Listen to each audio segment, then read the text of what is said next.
불제자 여러분 안녕하십니까? 김정빈의 참나와 무와 토론 5번째 시간입니다.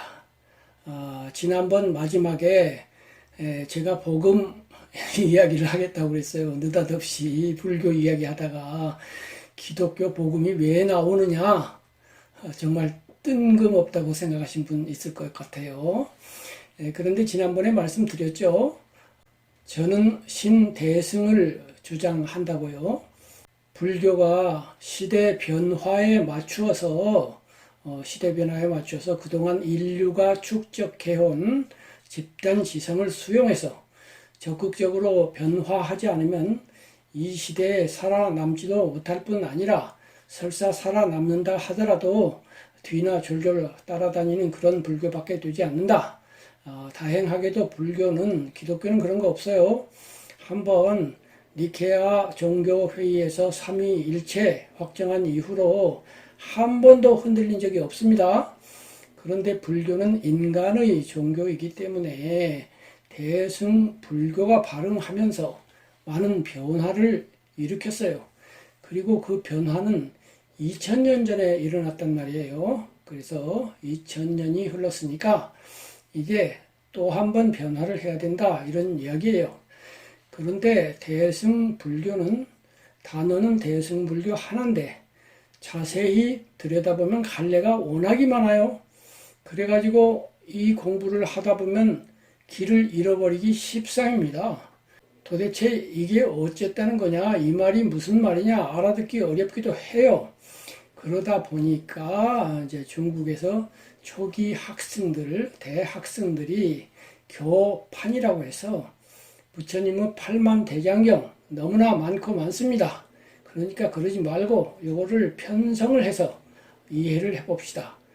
경기도, 강원도, 충청도, 전라도, 경상도 이렇게 나눠 봅시다 했어요. 교판이에요. 교상판석의 줄임말이죠. 교, 가르침의, 상, 모양을 판단하고 분석한다는 건데 그 판단 분석이 저마다 또 달라요. 왜냐하면 어떤 분은 대승 경전 중에 화엄경을 중시하고, 어떤 분은 법화경을 중시하고, 어떤 분은 반야경을 중시한다 이 말이에요. 즉 각각 자기가 좋아하는 경이 최고다 이렇게 해놓고 그 최고를 꼭대기다 놓고 다른 경들은 이 경을 설하시기 위해서 준비 운동으로 설하신 거야 이렇게 한단 말이에요. 그래서 화엄경에서는 화엄경을 꼭대기다 놓고, 법화경을 주장하는 분은 법화경을 꼭대기다 놓고 이렇게 한다 이 말이에요. 그러니 또 우리는 어느 쪽을 편들어야 할지 헷갈리지 않습니까? 이렇게 해서 대승 불교는 굉장히 다양하고 광대하게 펼쳐졌어요. 그 결과 오늘날 우리 불제자들은 정신 못 차리게 됐다 이거예요. 그에 비해서 남방불교 가보세요. 거기에 제가 알기로는 태국에 30만 명, 미얀마에 30만 명의 스님이 있습니다.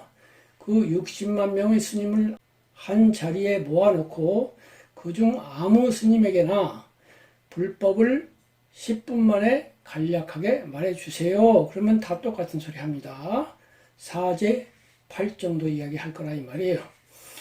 그렇지만은 중국, 우리나라 스님들 다 합쳐도 60만 명은 안 되고 6만 명도 다 안 됩니다만은 어쨌든 우리나라 불교 지도자들, 스님만이 아니라 학자, 또 제가 법사 다 모아놓고 불교를 10분 만에 말해 주세요. 그러면 저마다 다른 소리 할 거요. 어떤 분은 금강경이 최고다. 어떤 분은 법화경이 최고야. 어떤 분은 화엄경이 최고지. 어떤 분은 선을 수행해야지 경전 같은 건 무슨 소용이 있어. 저마다 딴소리 할 거라 이 말입니다. 이렇게 대승불교의 세계가 방대한 데다가 개념들이 아리송아리송해요. 남방불교 개념들은 건전한 상식으로 들으면 다 알아들을만 한데 이쪽에는 굉장히 난해한 개념어들, 이런 것들이 굉장히 많고 교리도 굉장히 복잡하게 설명이 돼요. 제가 이 강의를 위해서 자료를 찾는 과정에서 티벳 불교에 대한 자료를 몇 가지 보았는데 정말 제 머리로는 다 따라잡기 힘들더라고요. 한 반쯤 따라가면 그 다음부터는 아리송해져요. 그럴 수밖에 없는 것이 티벳 불교는 대승에서 초기, 중기, 후기 전부 다 받아들였거든요. 후기로 올수록 교리가 복잡해지는데 그 복잡한 것을 끄트머리에서 이야기를 하니 저같이 머리 나쁜 사람은 절반이나 가다가 포기를 하게 된다 이 말이에요. 그렇긴 한데 이 김정빈이라고 하는 이 사람은 그렇게 머리가 좋지는 않은데 전체적으로 그 핵심을 통찰하는 능력은 약간 있지 않나 해요. 그런데 거기에는 또 많은 오류도 있고 많은 문제가 있을 거예요. 하지만 어떻게 합니까? 저는 괴로움의 바다에 떨어진 괴로움 대시를 해결해야만 하는 그러한 사람이거든요. 이거 누가 해결해 주나요? 물론 부처님이 길잡이를 해 주시고 다른 성현들이 또 도와주시겠지만 최종적으로는 삶은 내 겁니다. 내가 결론 내려야 된다고요. 그러니 머리가 나쁘거나 말거나 혹시 실수를 하더라도 결론을 내려야 하지 않겠습니까? 그래서 감히 오늘은 대승불교 그 방대한 세계를 저 나름대로 간결하게 정리를 해 보려고 합니다. 그래서 그냥 이야기하다가는 길을 잃을 것 같아서 제가 이렇게 몇 장의 원고를 준비해 왔어요. 길을 잃지 않기 위해서. 그래서 이 원고를 보아가면서 길을 잘 찾아가 보도록 하겠습니다. 그런데 길을 찾아가기는 찾아가는데 무턱대고 찾아갈 수는 없잖아요. 그래서 지난번 시간에 대승운동은 불교의 복음화 운동이다. 여기까지 말씀을 드렸잖아요. 그 말씀을 전제로 이제 길을 찾아가는 겁니다. 즉, 대승운동은 어떤 면에서 기독교 복음화와 비슷한 길을 걸어갔는가 하는 것을 설명한 다음에 그런 대승의 여러 갈래 중에서 가장 성공적인 것은 어떤 것인가를 판정 내리고 이 판정 대단히 위험해요. 그래도 어쩔 수 없다니까요. 나의 문제를 해결하기 위해서는요. 그리고 판정을 내린 상태에서 아까 말씀드린 것처럼 인류의 집단지성, 즉 세 가지 길을 말했지요. 불교 아닌 다른 종교의 장점, 여기에서는 기독교의 복음을 의미하는 말이 되겠습니다. 그리고 인문학, 예술을 포함한 인문학, 그리고 자연과학 이렇게 됐어요. 그런데 인문학, 자연과학은 잠시 접어두고 오늘은 이 복음, 이 부분에 맞추어서 이야기를 할 겁니다. 그래서 첫 번째로는 대승운동이 어떤 면에서 기독교의 복음과 유사한지, 그럼에도 불구하고 어떤 면에서 복음화보다 좀 못 미쳤는지, 즉 기독교의 복음화가 비유로 말하면 판을 180도 뒤집었는데 불교의 복음화로서의 대승운동은 90도밖에 못 뒤집었다. 저는 그렇게 생각을 해요. 그래서 적극적으로 우리도 180도 뒤집자 이 말이에요. 그 다음에 그럼에도 불구하고 불교는 불교지 기독교가 아니지 않습니까? 정체성을 또 유지를 해야 된단 말이에요. 다시 말해서 기독교는 타력신앙이에요. 하느님이라고 하는 타자, 예수님이라고 하는 타자가 나를 구제하는 사상인데 불교는 기본적으로 자력신앙이잖아요. 그래서 내가 나를 구제하는 그러한 기본을 버리면 안 되거든요. 그런데 대승화 과정에서 타력이 많이 또 들어왔어요. 그래서 이제 균형을 마지막에 가서는 잡아야 합니다. 완전히 기독교처럼 타력으로 넘어갈 수가 없어요.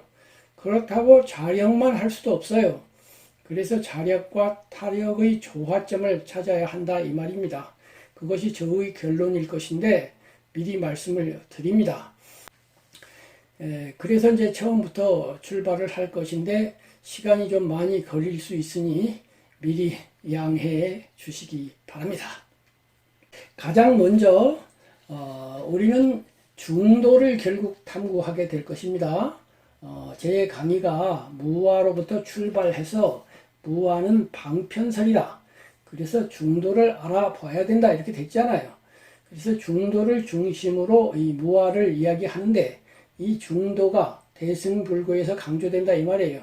초기 불교에서는 고락중도 또는 팔정도를 중도라고 하지만 대승불교에서는 생멸, 거래, 요무, 기타 등등 여러 중도에 관심을 갖는데 제일 중요한 것은 유무 중도가 되겠습니다. 그것은 나중에 나옵니다. 어쨌든 출발 첫 단계에서 우리는 먼저 하나 확인할 것이 있습니다. 이미 말씀드린 것처럼 부처님은 나는 고와 그 지멸을 설한다 이러셨잖아요. 그리고 그것은 저 자신 또 여러분 자신도 마찬가지예요. 여러분도 괴로움 대시와 그것을 해결하기 위해서 불제자가 되신 거니까 우리는 이걸 잊지 말아야 합니다. 왜 이 말씀을 드리냐면은 대승불교가 아주 복잡하고 난만하게 좋게 말하면 아주 꽃다운 동산 화려한 풍경 이것을 만들어가는 과정에서 자칫 이것을 놓친 듯이 보인다 이 말이에요. 화엄경의 그 방대함, 법화경의 그 방대함, 금강경의 그 심오함 이런 것들이 고와 그 지멸에 어떻게 연결되어지느냐. 그 가르침들은 나의 고를 해결하는데 현실 생활에서 어떻게 연결되느냐 여기까지 안 가르쳐주고 그냥 교리 연구, 교리 탐구, 교리 설법, 설법의 바다 3년 동안 배워보세요. 30년 동안 배워보세요. 이런 식일 경우가 많다 이거예요. 그렇게 해서 지난번에 말씀드린 그 큰 스님처럼 평생을 불교 공부해서 대학생이 되었는데 마음은 출발할 때나 지금이나 여전히 중생 이러면 안 되잖아요. 그렇게 해서 우리는 제일 먼저 고와 그 지멸이라는 불교의 목표 혹은 종교의 목표를 잊지 말아야 합니다. 마지막에 다시 이 자리로 돌아오자 이 말이에요. 출발을 여기서 해가지고 그래 그렇게 해서 등장한 대승교설은 나의 고와 지멸에 어떻게 기여할 것인가 또는 김정빈이 새로 제안하는 신대승은 어떻게 나의 고와 지멸을 도와줄 것인가 이거 없으면은 말짱 헛거다 이거예요. 이거 없으면 진단만 하고 또는 건강하면 얼마나 좋아 이런 소리만 계속하고 처방은 내리지 않는 의사가 되어버릴 수 있다 이 말입니다. 두 번째로 대승불교가 불교의 복음화 운동이라고 한다면 저의 이 주장을 받아들이지 않는 분 혹은 거부감을 느끼는 분도 있으시리라고 생각이 돼요. 그러나 일단 인정을 하고 받아들인다고 전제하고 말씀을 드리겠습니다. 대승불교가 불교의 복음화 운동이라고 하면 먼저 복음화라는 게 뭔지를 확실히 해둬야 하지 않겠습니까? 기독교의 복음화는 구약에 대비됩니다. 즉 구약의 율법성을 신약의 복음성으로 대체하고 변화시켰다 이 말이에요. 그렇다면 율법성이라는 것은 무엇입니까? 법률이다 이거예요. 법칙이다 이거예요. 자, 여기서 우리는 무엇이 생각나나요? 불교에서 불교의 가르침을 불법하잖아요. 법이나 율이나 같은 말이니까 구약이 율법주의다라고 한다면 불교도 율법주의다 이렇게 말을 할 수가 있겠네요. 그렇다면 그런 율법주의에는 어떤 특성이 있고 어떤 문제점이 있길래 기독교인들은 신약이라고 하는 새로운 사상을 펼치게 되었을까요? 그 율법성의 특징은 1차적으로 경직성에 있습니다. 딱 고정되어 있어요. 사람의 율법 한번 정해지면 무섭게 원칙대로 하죠. 그런데 사람의 법칙만 그런 게 아니라 자연 법칙도 그렇지 않습니까? 예를 들면 관성의 법칙이 있어요. 당구공을 딱 때리면 그 때리는 힘, 속도, 기타 등등 그 값을 딱 입력을 하고 계산을 하면 5초 뒤에 이 공은 어디에서 어떤 모양으로 있을 것이다 이렇게 딱 나오는데 여기에 전혀 오차가 없습니다. 그래서 자동차와 자동차가 꽝 부딪혔다. 역시 전혀 오차가 없고 이 법칙에는 타협이 없어요. 1억 명이 빌어도 소용없고 거기에 선악도 없어요. 나쁜 놈도 똑같은 결과, 착한 사람도 똑같은 결과입니다. 법칙이라는 그런 것인데 그러한 법칙성을 사람에게로 가져와서 적용하는 것, 이것이 불법이다 이 말이에요. 그래서 불법 이런 것인데 이 법칙은 그렇게 경직되어 있어서 꼼짝달싹 안 한다. 이렇게 율법성은 경직되어 있습니다. 두 번째로 율법성은 원인과 결과의 법칙이에요. 딱 원인대로만 결과가 나와요. 역시 경직된 상태죠. 원인이 100 주어졌는데 결과가 101이나 99 안 나오고 100 주어지면 딱 100이 나옵니다. 정확해요.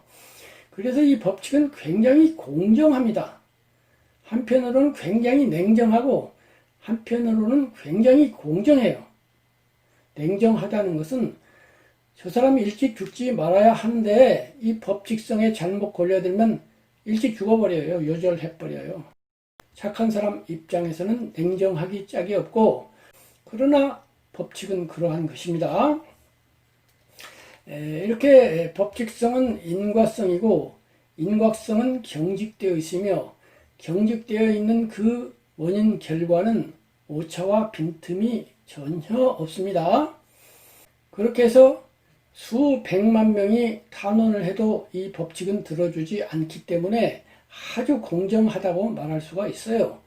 예를 들면 사람 많은 쪽에 법칙성이 기운다고 하면 사사롭게 기우는 건데 그러면 편 많은 쪽이 법칙에게 탄원을 하면 편 적은 사람들은 큰 피해를 볼 거 아닙니까? 그런데 그런 일 없어요. 그래서 공정하긴 한데 그런데 무정해요. 어린아이가 자동차에 칠 때 법칙이 좀 봐주면 좀 좋습니까만 안 봐준다 이 말이에요. 이런 것이 이제 법칙의 특징입니다. 인과성이 있는데 공정하다. 그렇지만 다른 한편으로는 아주 냉혹하다 이거예요.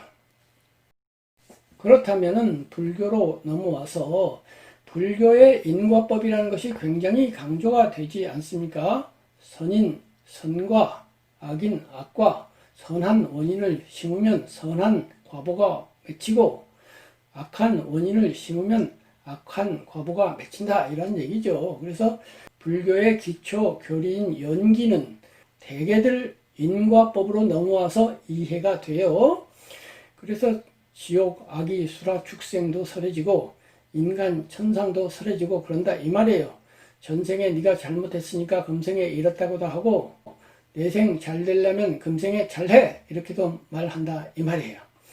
그런데 신약 즉 복음의 입장에서 볼 때 그들이 볼 때 구약이 바로 이러한 인과법이 적용된 시대였다 이 말이에요. 구약은 모세가 시나이 산에서 하느님과 약속을 맺음으로써 시작이 되죠. 그때 하느님과 약속하기를 우리 민족 하느님 잘 섬길게요. 잘 봐주세요. 오케이 그렇게 하지. 이렇게 해서 10개라고 하는 것을 받았는데 가장 중요한 것은 하느님 잘 모시는 거예요. 부모 말 잘 듣고 기타 등등 그거는 별로 중요하지 않아요. 중요는 하지만 제일 중요한 건 하느님과 맺은 바로 그 약속. 나는 하느님 섬기고 하느님은 나 봐주고 이거란 말이에요. 그런데 이 10개라고 하는 것 자체가 개라고 하는 것이 바로 인과율적인 것이에요. 법칙적인 것이라고요. 다시 말해서 구구단법이에요. 구구단이 왼쪽에 곱한 것이 원인이 되어서 오른쪽의 결과로서 답이 나오지 않습니까? 3 곱하기 3 원인이 9라는 결과로 나오잖아요. 그리고 이 인과법에 따르면 100점 해야 졸업을 하게 돼 있어요. 그래서 인과율대로 하면 우리가 완전히 선해야 돼요. 완전히 선한 사람 되어야 부처가 돼요. 또 공덕을 무한하게 지어야 돼요. 왜냐하면 우리의 목표는 깨달음을 통한 성불 내지는 해탈 내지는 열반인데, 성불, 해탈, 열반은 완전이잖아요. 숫자로 치면 무한이라고요. 그런데 구구단으로 돌아가서 3 곱하기 3은 9, 왼쪽과 오른쪽이 다 같은 말이에요. 3 곱하기 3이나 9나 똑같은 소리잖아요.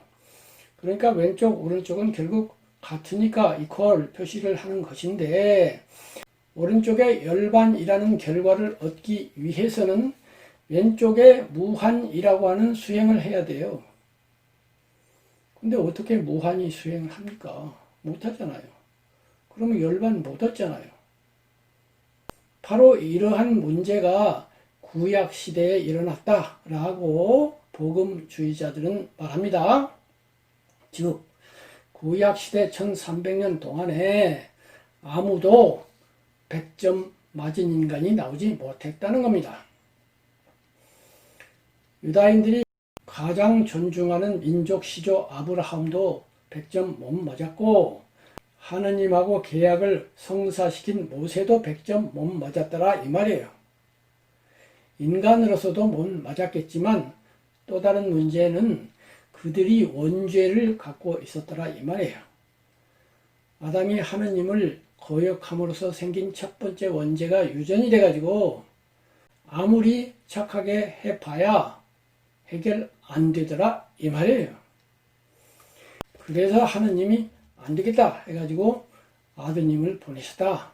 그런데 아드님은 원죄가 없이 깨끗한 분이니까 내려와서 대신 죄를 갚아준다 이거예요.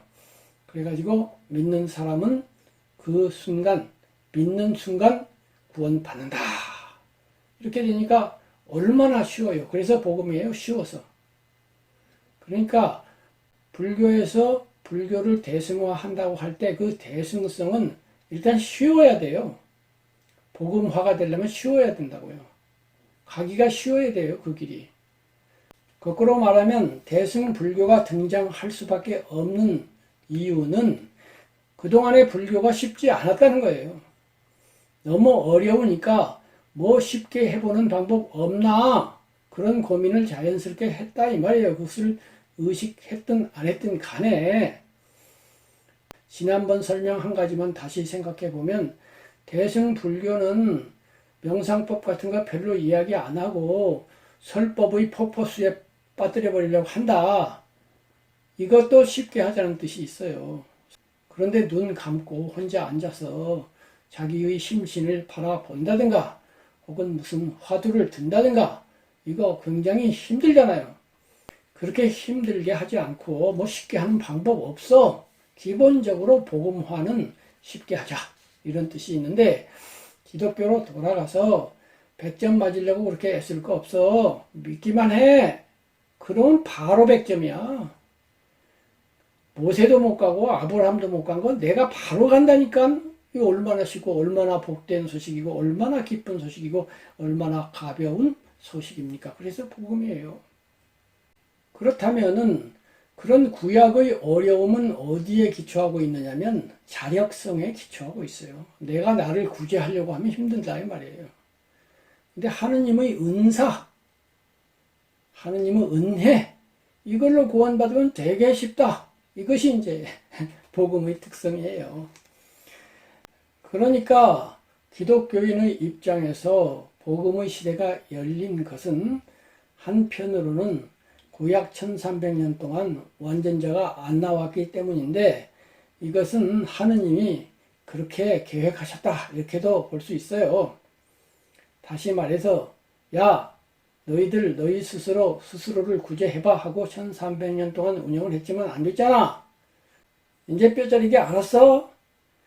그러니까 인간의 무능함을 뼈저리게 느꼈으면은 너 잘났다 소리 하지 말고 내 앞에서 아무것도 없어요. 나는 무예요. 나는 먼지 같은 존재예요. 하고서 완전히 굴복을 해. 그렇게 하면 은사가 내리고 그렇게 믿으면 너희들은 구원을 받을 거야.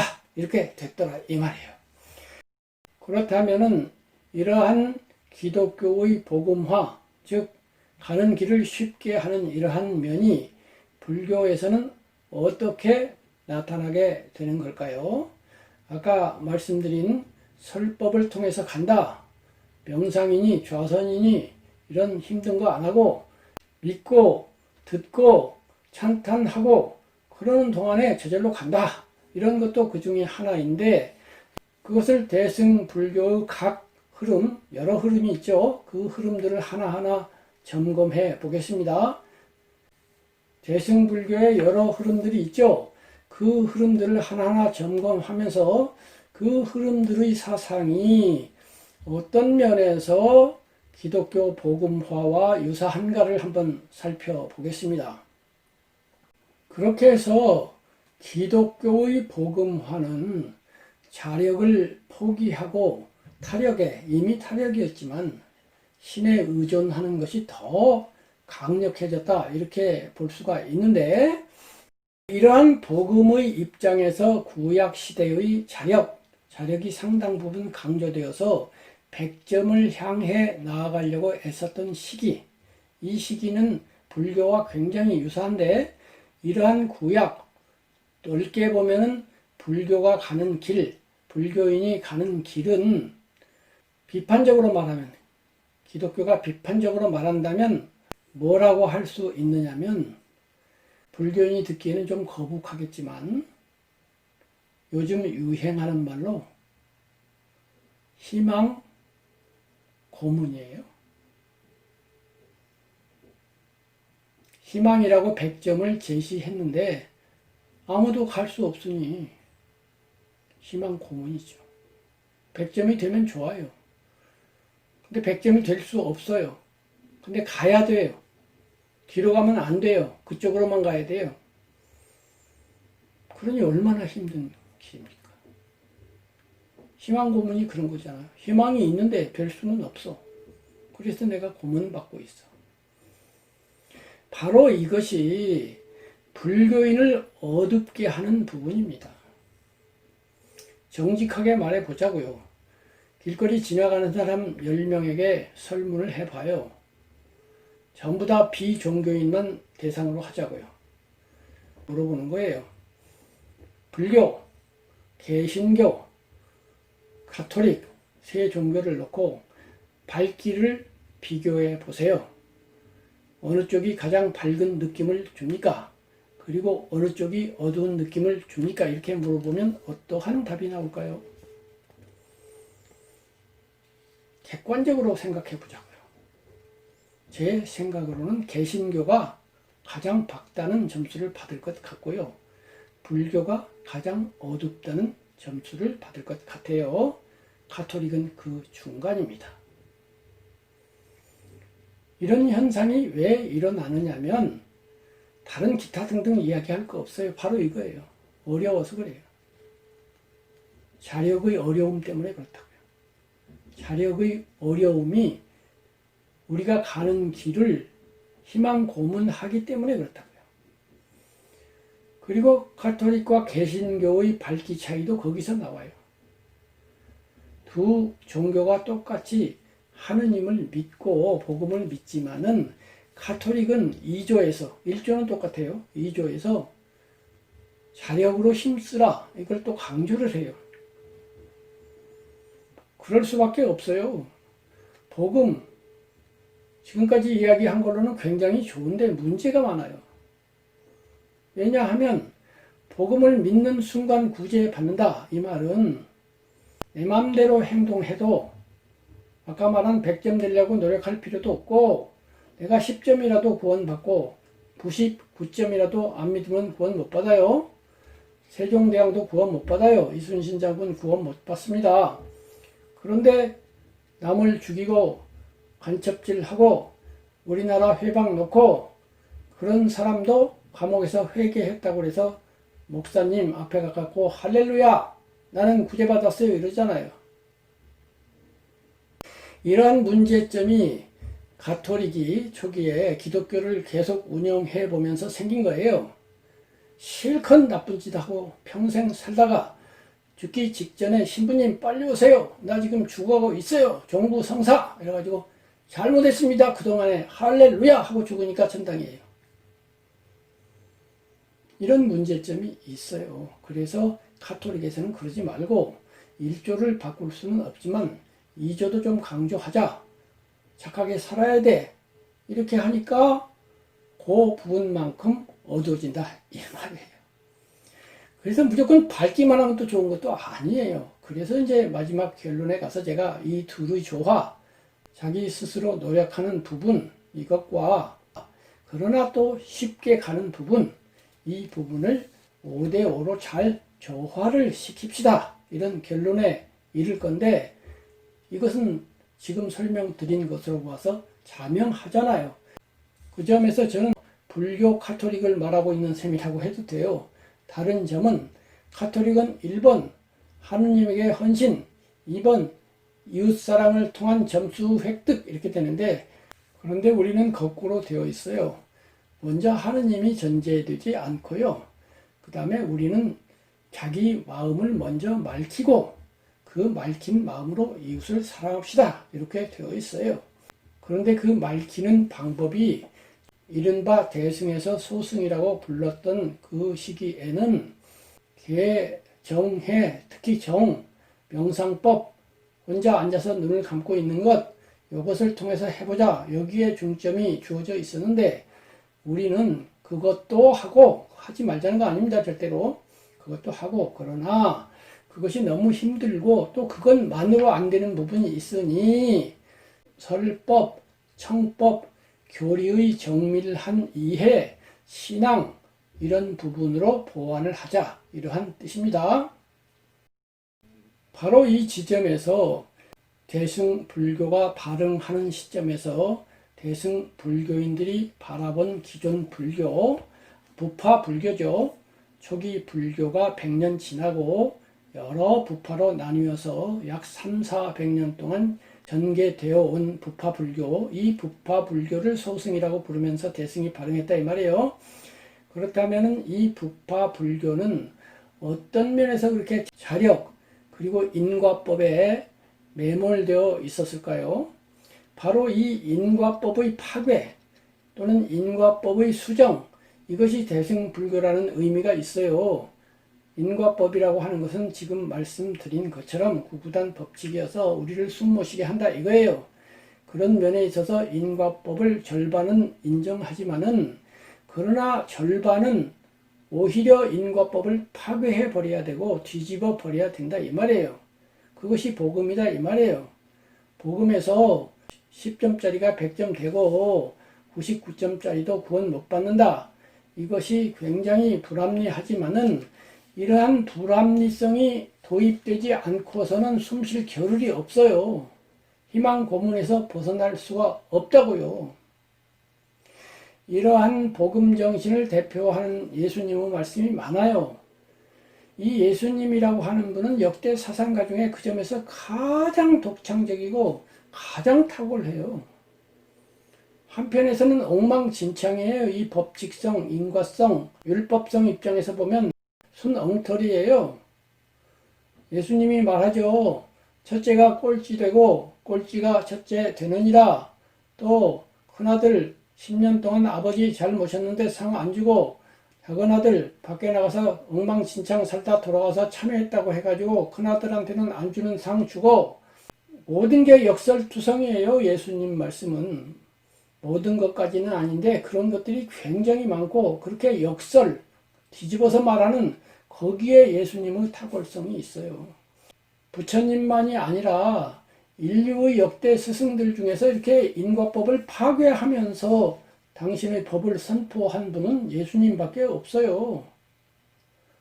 아주 후대로 오면 니체 같은 용감한 사람도 있지만은 옛날에 보면 소크라테스도 마찬가지, 부처님도 마찬가지, 공자도 마찬가지, 다 인과율에 따라서 착하게 살아라, 점수 계속 올려라 이렇게 했지, 첫째가 꼴찌 되고 꼴찌가 첫째 된다 이렇게 이야기할 수는 없다고요.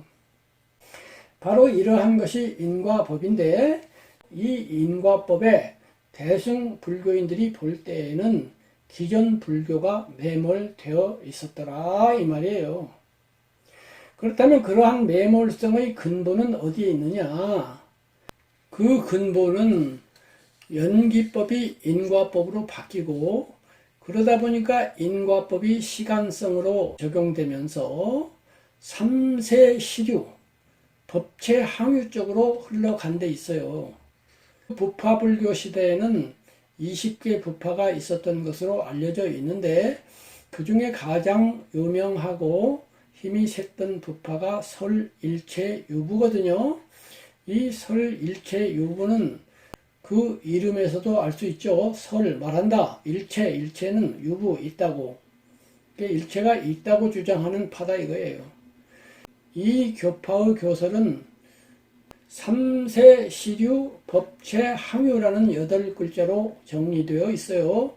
3세라는 것은 과거, 현재, 미래, 3세가 실제로 있다. 그러니까 설일체유부죠. 법체 항유, 법체라고 하는 것도 항상 있다. 전부 있다고 주장을 하는 거예요. 근데 법체가 뭐냐? 법체가 지난번에 누누이 설명드린 복수로서의 다르마, 법들, 우주 전체를 구성하는 요소들 이런 거예요. 그게 있다 이거예요. 이 말이 무슨 말이냐면은 시간 면에서 1년은 한 달로, 한 달은 하루로, 하루는 24시간으로 쪼갤 수가 있죠. 24시간을 시간 단위로 쪼개면 60분, 60분을 쪼개면 1초가 되죠. 1초를 요즘에는 아주 정밀한 전자시계가 있어서 100분의 1초, 1000분의 1초로도 나누죠. 계속 더 나눠보면 어떻게 될까요? 인도 사람들은 상상할 수 있는 가장 작은 시간 단위를 찰나라고 그랬어요. 누가 계산해 보니까 요즘으로 하면 70분의 1초라고 하는데 70분의 1초든 7만 분의 1초든 간에 가장 작은 시간 단위를 상정을 하는 거예요.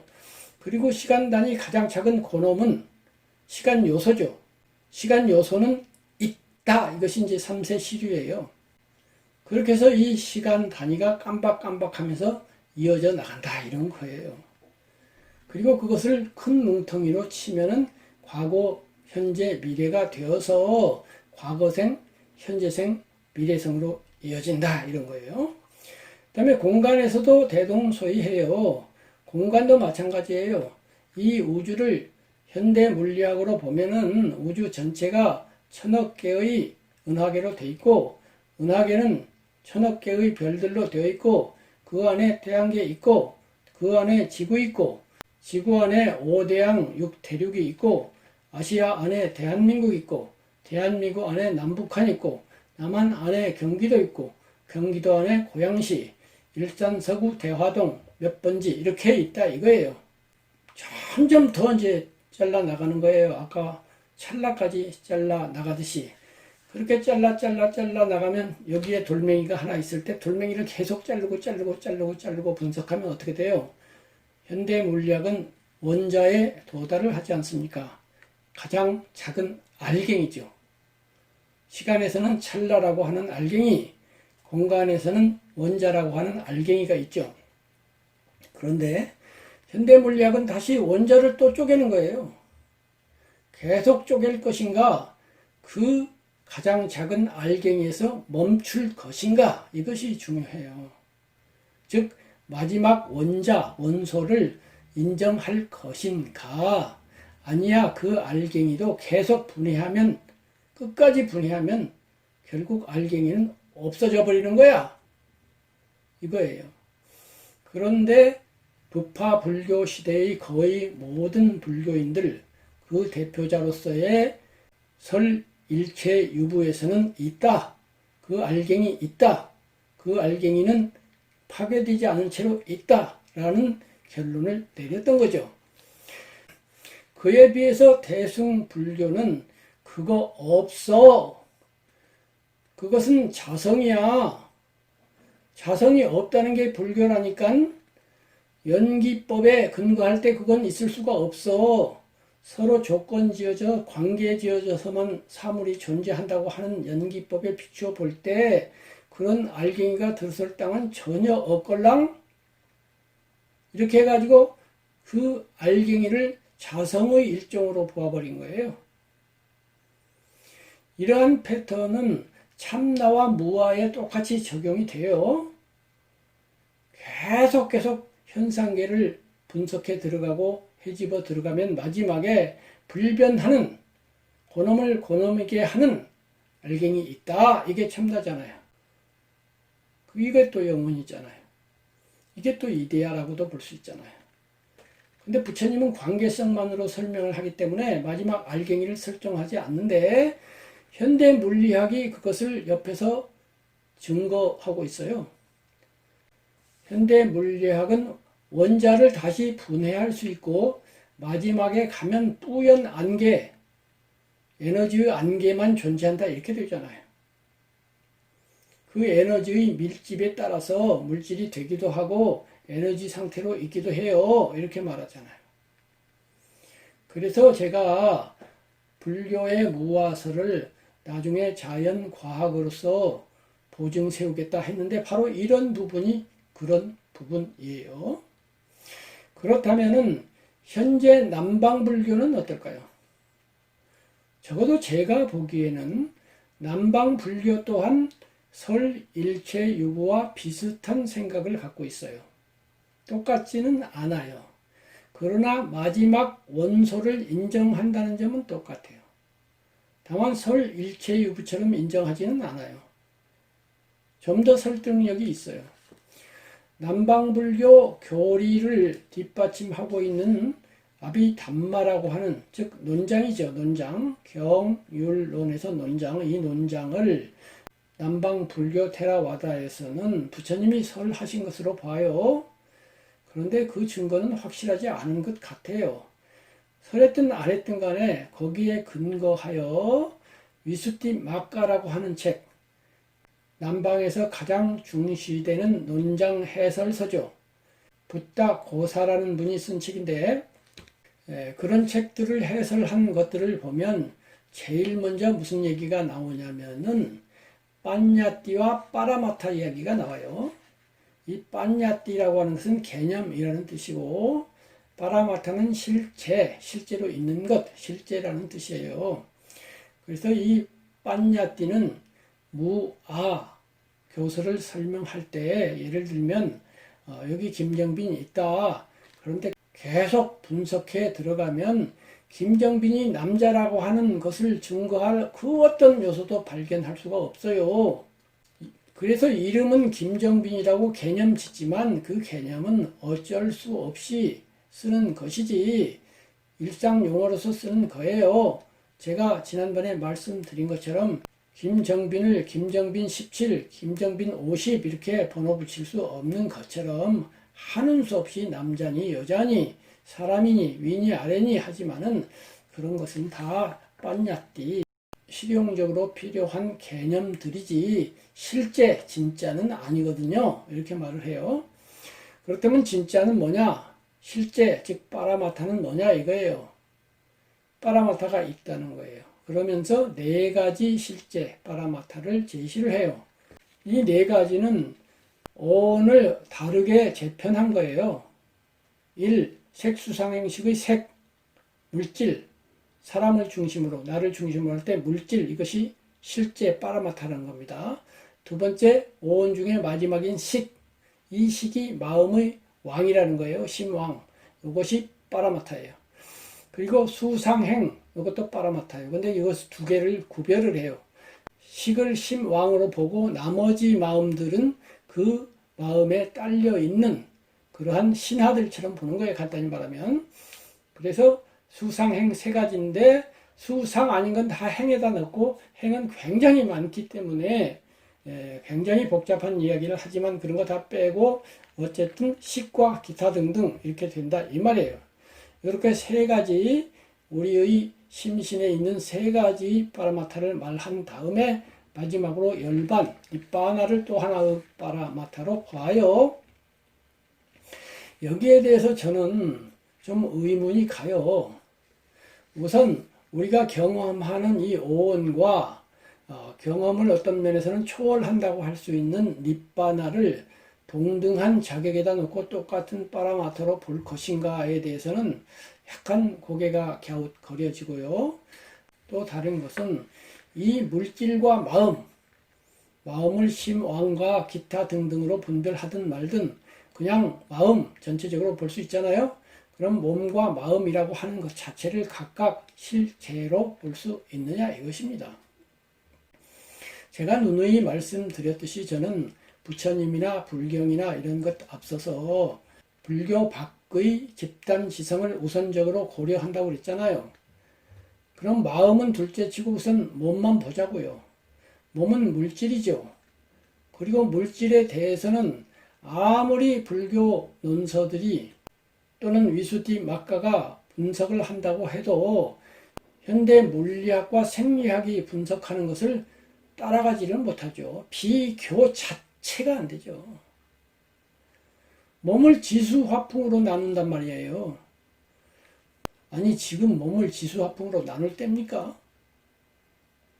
설사 부처님이 그러셨다고 해도 그것은 그때의 불법이지 그것을 진실이라고 가르치고 있으니 그것이 과연 현대인을 설득할 수 있으며 기독교 전통을 가지고 있는 유럽 사람들을 설득할 수 있을까요?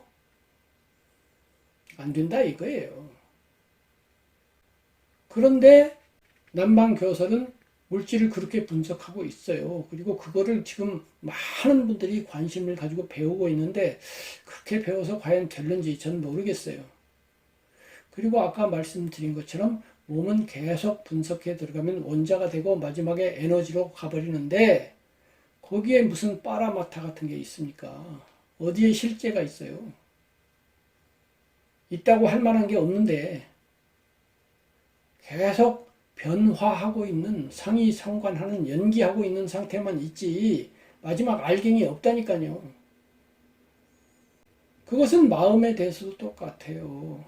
마음이 뇌에서 일어나는 뉴런과 뉴런 사이에 반짝반짝 옮겨 다니는 그러한 화학 물질들의 반짝입니다. 라고 하는 것은 이미 알려져 있는데 거기에도 역시 실제는 없어요. 역시 거기에도 연기하고 있는 상이 상관하면서 전멸하고 있는 끊임없이 변화하고 있는 상태만 있어요. 그런데 남방 교설은 또 마음을 뭐 10가지로 나누고 5가지로 나누고 3가지로 나누고 7가지로 나누면서 계속 복잡하게 분석을 합니다마는 뇌 속에서 일어나고 있는 깜빡이는 1초만 해도 1조 번씩 일어나고 있는데 그거를 하나 둘 세 가지고 붙잡을 수 있겠냐 이 말이에요.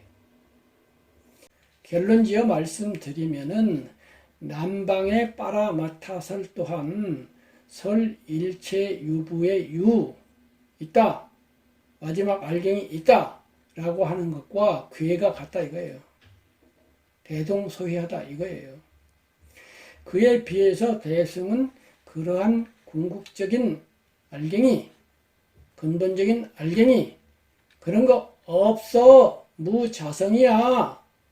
그런 기체가 없걸랑 그걸 이름하여 공이라고 하는 거야. 공은 무자성을 뜻해.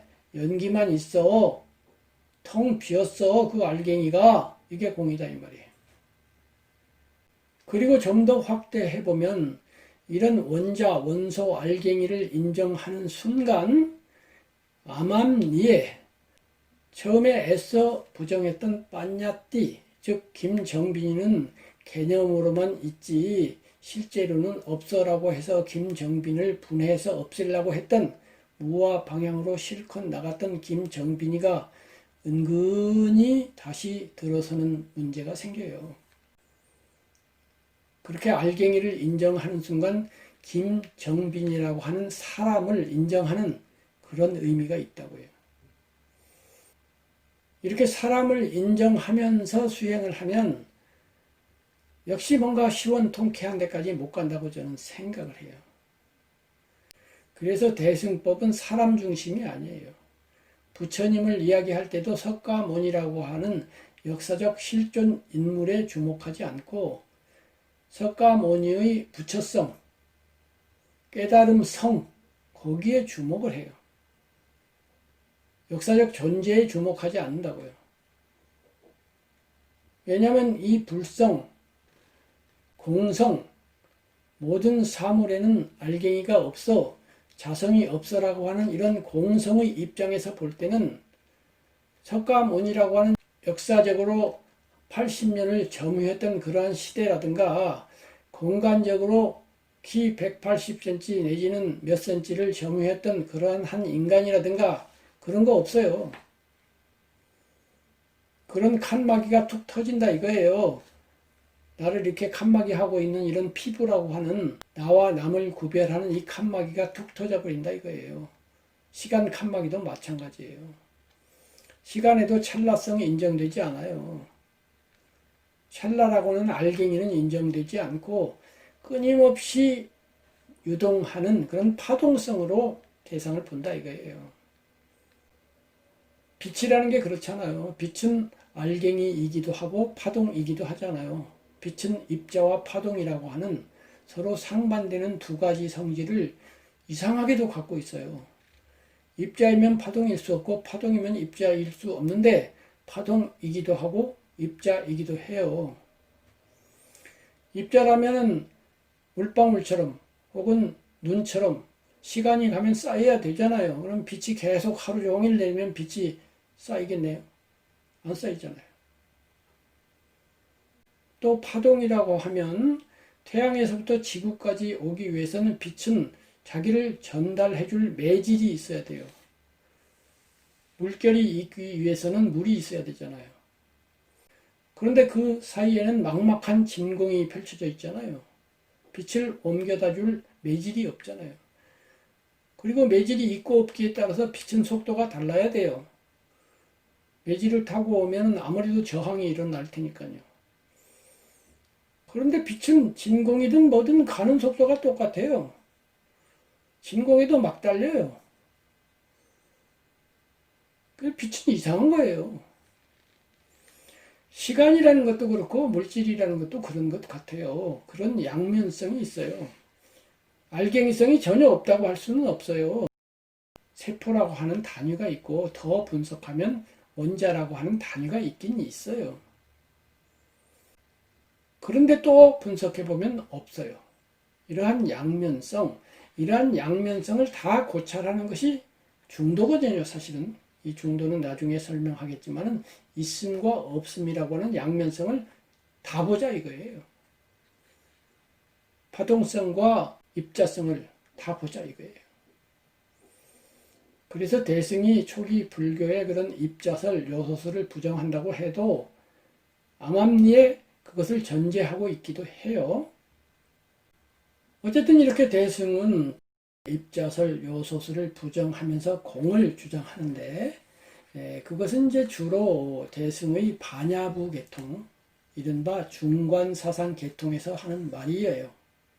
거기서 강조되는 말이고 대승에는 또 다른 유파들이 많이 있어요. 근데 그 유파들은 또 다른 의미에서 초기 불교 내지는 기존 불교의 율법성, 답답성, 인과성 이것을 타파해 나가요.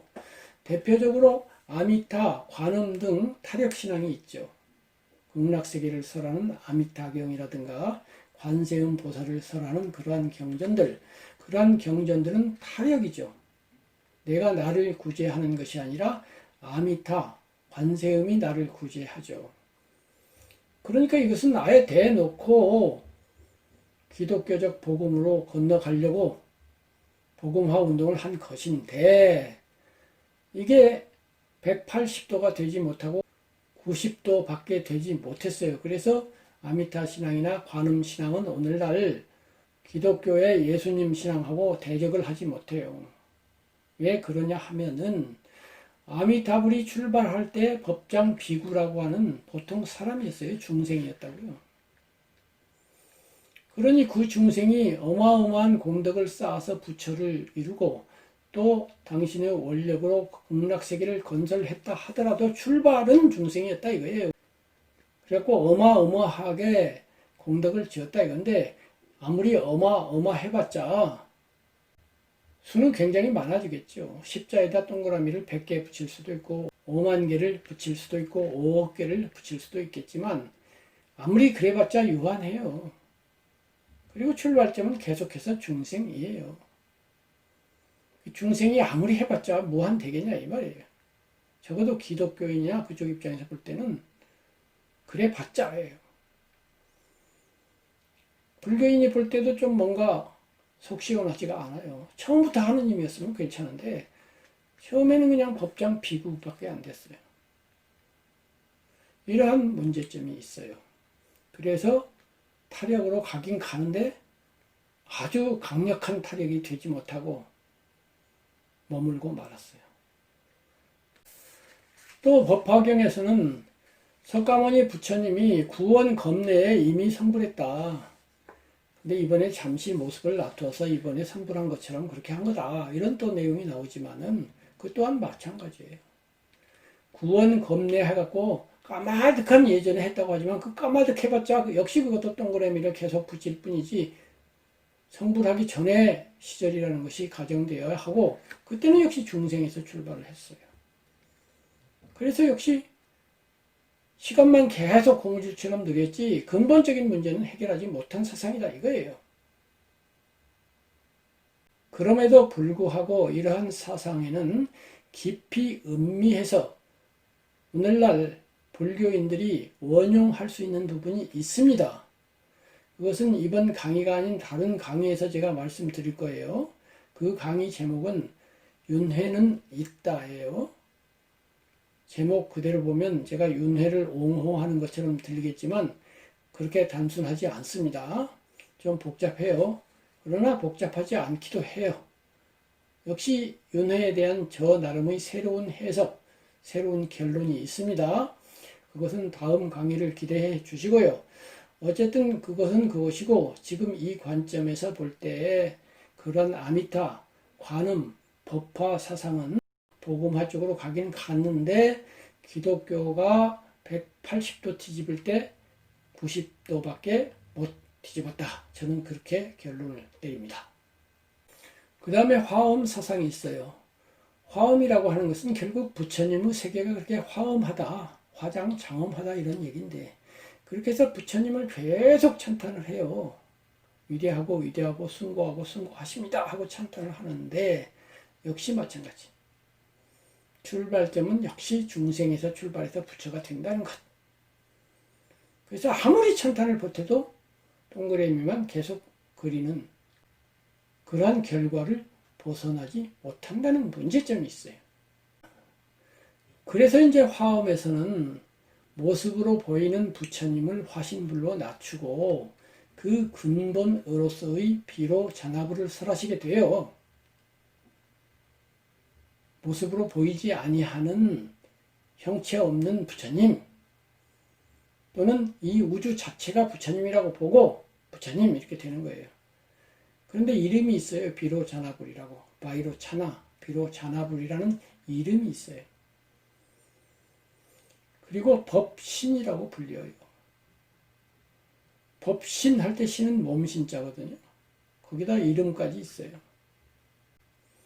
이렇게 되면 아무리 그것도 찬탄을 해도 몸신자가 붙어 있는 이상 형상이 있어져 버려요.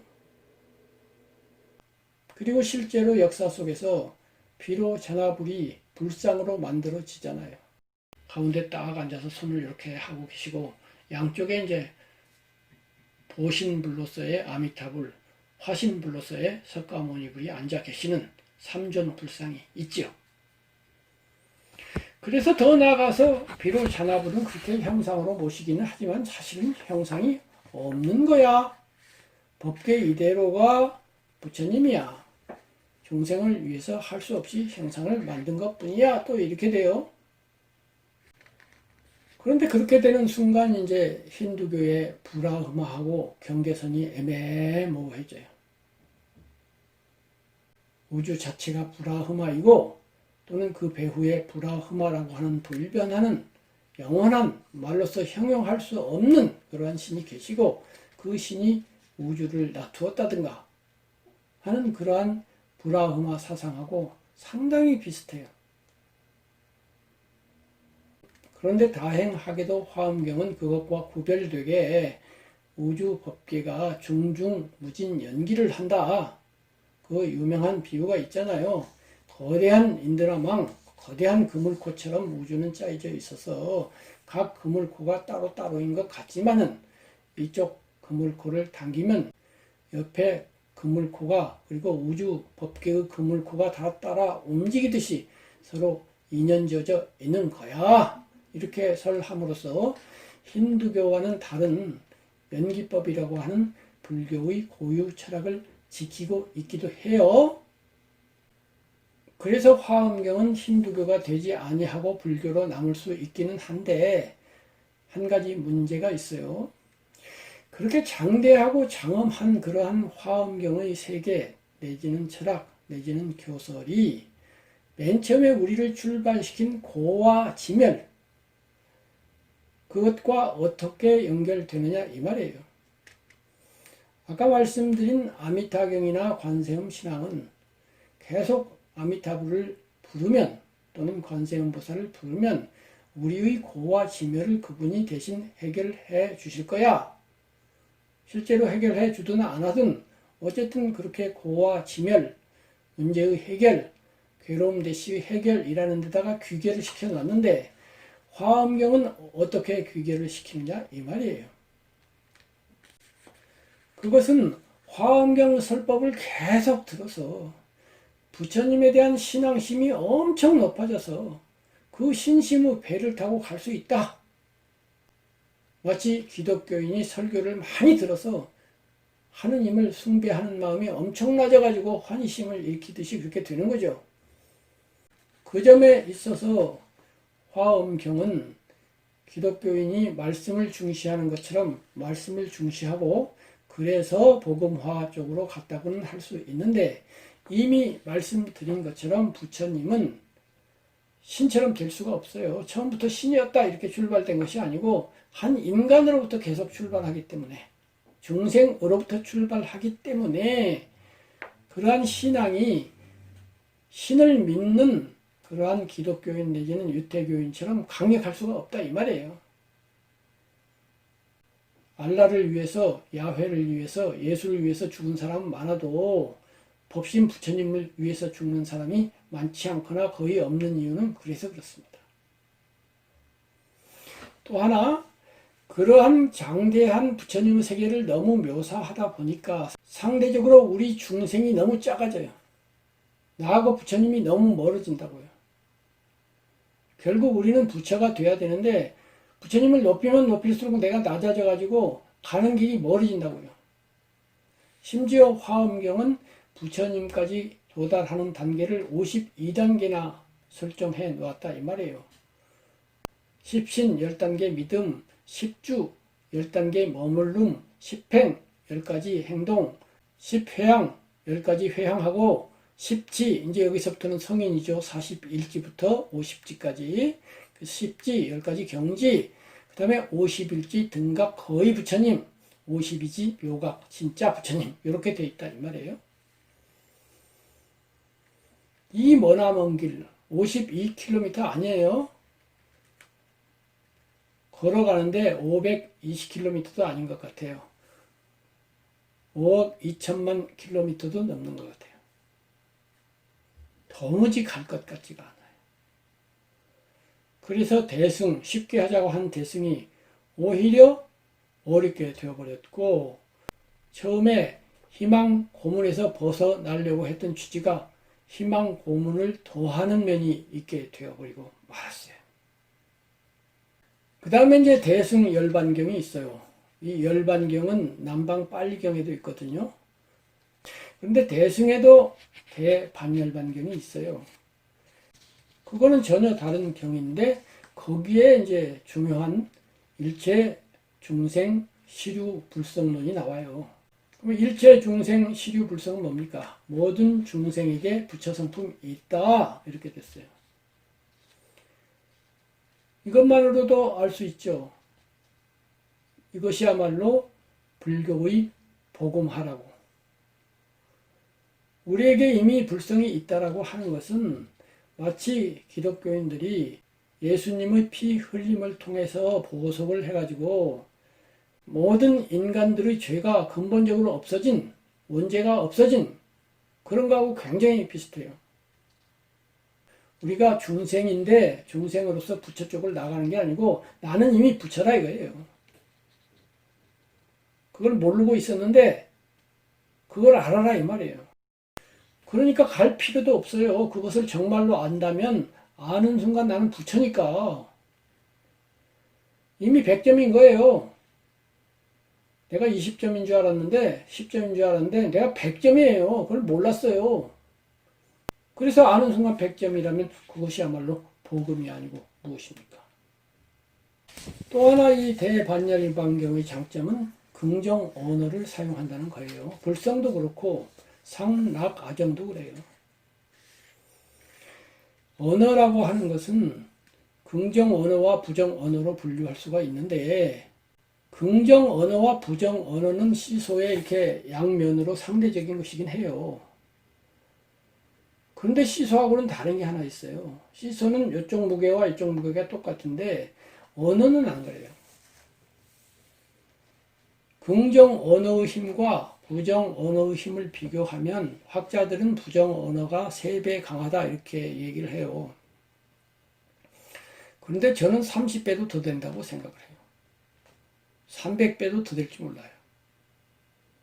예를 들면 누군가가 저에게 너는 천사 같은 사람이야 하고 아주 좋은 말을 해줬어요. 긍정 언어죠. 그런데 또 다른 사람이 저에게 너는 악마 같은 놈이야 그랬어요. 자, 천사 같은 사람이야는 저의 기준으로 일주일, 길어도 한 달이면 잊어버릴 것 같아요. 아주 잊어버리지는 않더라도 가끔 생각날 것 같아요. 그런데 악마 같은 놈이야는 굉장히 오래 갈 것 같거든요. 3배만 갈까요? 충격이 3배만 될까요? 아닐 거예요. 이렇게 부정 언어는 힘이 셉니다. 그런데 불교는 부정 언어로 가득 차 있어요. 무엇이 아니고 무엇이 아니고 무엇이 없고 무엇이 없고 무상부터 그렇잖아요. 고부터 그렇잖아요. 무아부터 그렇잖아요. 전부 없대요. 전부 아니에요. 그러니까 그 무상과 고와 무아가 지향하는 바가 비록 깨달음이든 열반이든 아주 좋은 것이에요. 지향하는 목표는 좋아요. 근데 목표 얘기 많이 아니하고 가는 과정 이야기를 많이 하다 보면 긍정 단어보다는 부정 단어를 더 많이 듣게 되는 문제가 생겨요. 그래서 도달하고 나서야 물론 좋겠지만 사실은 도달하지 못하고 죽기가 십상이거든요. 열반에 도달하지 못하고 죽기가 십상이잖아요. 그러니까 부정 언어 속에 파묻혀 살다 보니까 사람이 부정적으로 돼요. 그런데 이 대반열반경은 긍정 언어로 그냥 가득 차 있으니까 이것은 큰 공적이라고 볼 수가 있고 바로 이것이 기독교가 밝아지는 이유이기도 해요. 실제로 그들이 천국에 도달하고 구원을 받고 은사를 받았느냐 하고 별개의 문제로 맨날 천국, 천국, 천국, 구원, 구원, 구원, 은사, 은사, 은사 이러고 있으니 그 언어의 홍수 속에서 뭔지 모르게 천국에 있는 것 같은 구원 받은 것 같은 은사를 받은 것 같은 그런 행복과 긍정에 넘치게 된다 이거예요. 제가 이 사이트 이름을 밝은 불교라고 붙인 이유도 그것입니다. 밝은 얘기를 많이 하자.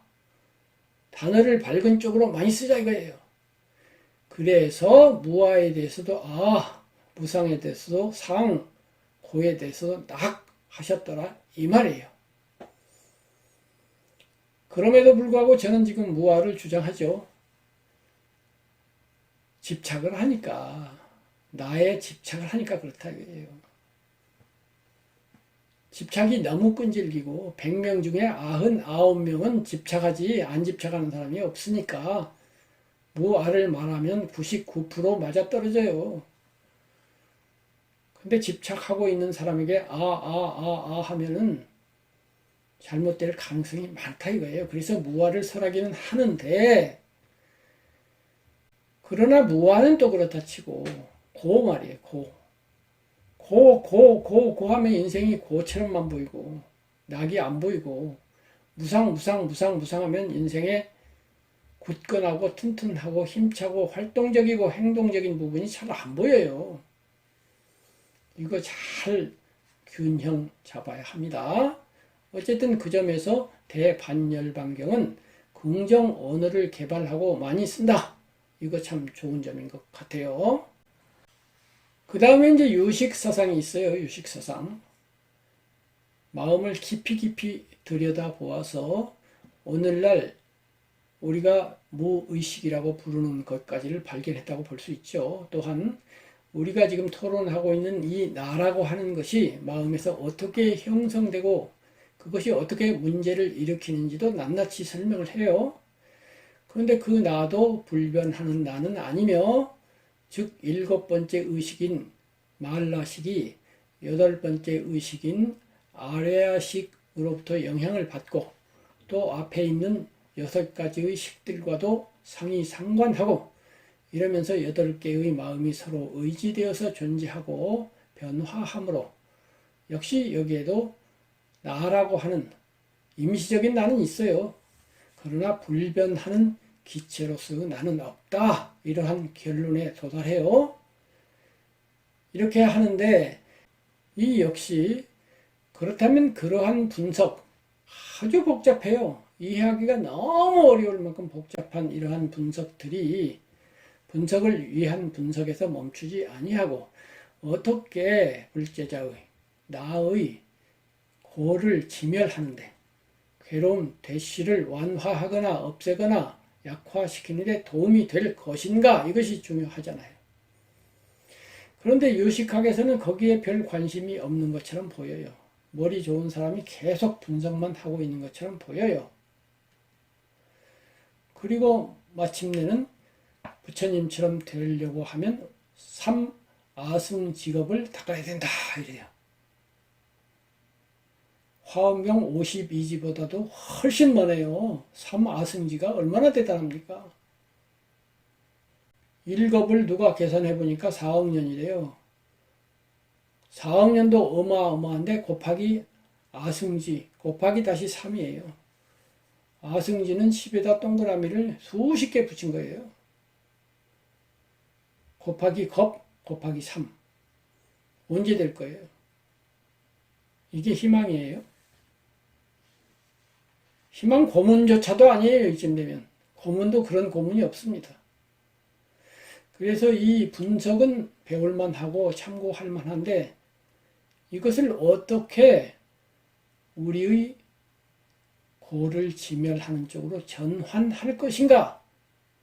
이거에 대한 답이 제가 보기에는 속 시원하지 않습니다. 그런 가운데 이 유식은 유식무경 한단 말이에요. 경계, 안입이 설신이로 비춰지는 경계는 없고 그것이 비춰져 있는 이 식 안에서 그것이 있다라는 거예요. 비유하면 마음이 거울인데 저 대상이 저기 있는 게 아니에요. 거울 안에 빛이잖아요. 비춰진 대상으로서의 그림, 요 그림만 있다 이거예요. 그래서 요걸 분석한다 이것인데 그것이 한편으로는 맞지만은 현실적으로는 대상이 있잖아요. 그 대상이 강도가 돼서 우리 집을 침범하잖아요. 총을 쏘잖아요. 거기를 없다고 아예 쳐버리면 과연 이러한 사상으로서 우리가 굳건하게 현실을 딛고 일어설 수 있을까? 제가 누누이 말씀드렸지만은 부처님은 현상계를 대상으로 시작해서 현상계를 대상으로 끝내자고 그랬다고 말씀을 드렸어요. 부처님이 안 그러셨는지도 몰라요. 혹시라도 제가 잘 모르고 이런 말 하는지도 모르는데 그렇다면 부처님 저하고 상관없어요. 저는 현실인이에요. 오늘 밥을 먹어야 되고 처자식이 있고 친구가 있고 나와 같이 활동하는 대한민국 사람들이 있어요. 이 살아있는 현재에서 문제를 해결해 나가고 그런 문제를 덜어 나가지 못하는 아무리 심오하고 아무리 고매한들 그게 무슨 소용이 있느냐 이 말이에요. 굳이 종교 안 해도 돼요. 굳이 부처님 아니라도 된다고요. 거기에 도움이 될 수 있으면 그것이 중요한 거지. 그거하고 동떨어진 그런 이야기는 저하고는 별 상관이 없어요. 그리고 이제 마지막으로 중관 사상이 있어요. 경전으로 치면 반야부 경전에 준가죠. 반야부 경전은 600권으로 되어 있고 그 중에 이제 유명한 것이 금강경, 특히 반야심경이죠. 그리고 여기가 제가 가장 대승 불교에서 포인트를 찍는 곳이에요. 바꿔 말하면 이 중관 사상 부분에서 불교의 복음화가 상당 부분 이루어졌다고 저는 봐요. 이 중관 사상을 잘 음미하고 해석하며 거기에 뭔가 필요하다면 약간의 보완을 거쳐서 우리는 대승복음을 완성할 수 있다. 저는 그렇게 생각을 해요. 그래서 제가 이 무아토론의 마지막 부분을 중관사상, 즉 중도를 설명드리는 것으로 잡았어요. 그리고 이제부터 이제 그 이야기를 시작할 참입니다. 오늘 이야기는 여기까지 하겠습니다.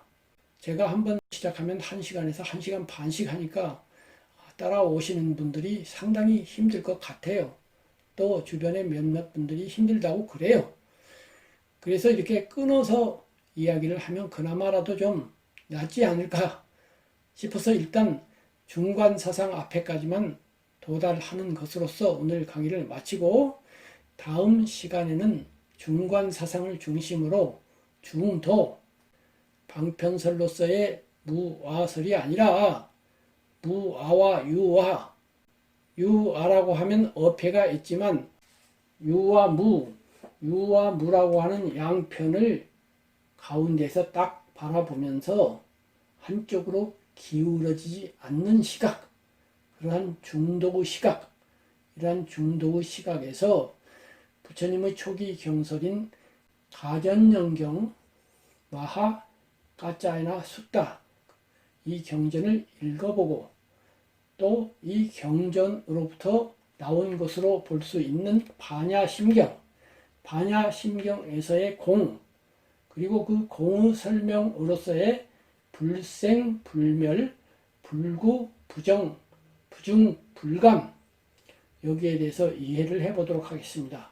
그리고 그러한 이해를 바탕으로 우리는 이것을 어떻게 고와 지멸, 나의 괴로움 대시를 해결하는 쪽으로 가지고 와서 우리 자신을 개선하고 생각을 바로 잡음으로써 속 시원한 경계, 호공처럼 탁 트인 경계, 참나니 뭐니 이런 것까지도 싹 없어져 버려서 도무지 걸릴 것 없는, 색칠할 수도 없고 불 지를 수도 없고 잘라낼 수도 없고 욕해도 소용없고 죽어도 소용없고 살아도 소용없고 희비애락 이런 거 하나도 걸리지 않고 확 트인 허공 같은 경계에, 그러한 경계, 그러한 거를 눈 감고 명상하고 낑낑거리고 화두 들고 30년 걸리고 말고 지금 당장 복음으로써 바로 축복받고 바로 해결해버리는 뭐 그런 거 없냐? 그런 단초를 다음 시간에 한번 찾아보도록 하겠습니다. 감사합니다.